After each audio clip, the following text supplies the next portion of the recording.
नमबुद्धाय, जय शिवराय, क्रांतिकारी, जय भीम. पंतांनी आपल्याबरोबर शब्दाचा खेळ कसा केलाय बघा. आता हे भारताचे संविधान मी वाचतोय, याच्यामध्ये अनुच्छेद 100 पर्यंत मी वाचले.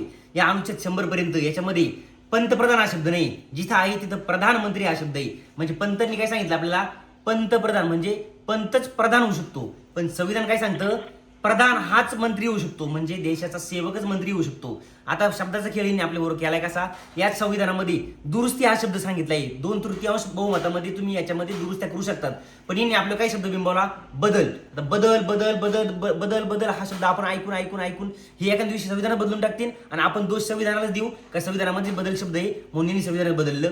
हा शाब्दिक खेळीने आपल्याबरोबर केला. जगद्गुरु तुकोबराय काय म्हणतात, आम्हा घरी धन शब्दांचीच रत्ने, शब्दांचीच शस्त्र येत करू, शब्दाची आमुच्या जीवाचे जीवन, शब्द वाटू धनजन लोका. म्हणजे शब्दाचा खेळ या थोर महापुरुषांनी जे काय आपल्याला दिले आपण ते त्यांच्याकडून घ्यायच्या ऐवजी ते घेतले पंतांनी, आणि पंत त्याचा शस्त्र म्हणून आपले वापर करतात आणि आपण त्यांच्या आरी जातो आणि आपलंच वाटोळ करून घेतो. त्याच्यामुळे बहुजनांनी आवाहन करतो त्या शब्दाच्या खेळात गुंतू नका आणि आपल्या थोर महापुरुषांचा इतिहास, त्यांची चारित्र्य, त्यांचं साहित्य आपण वाचा, आत्मसात करा आणि हे व्यवस्थेबरोबर लढा. नमो बुद्धाय, जय शिवराय, क्रांतिकारी, जय भीम.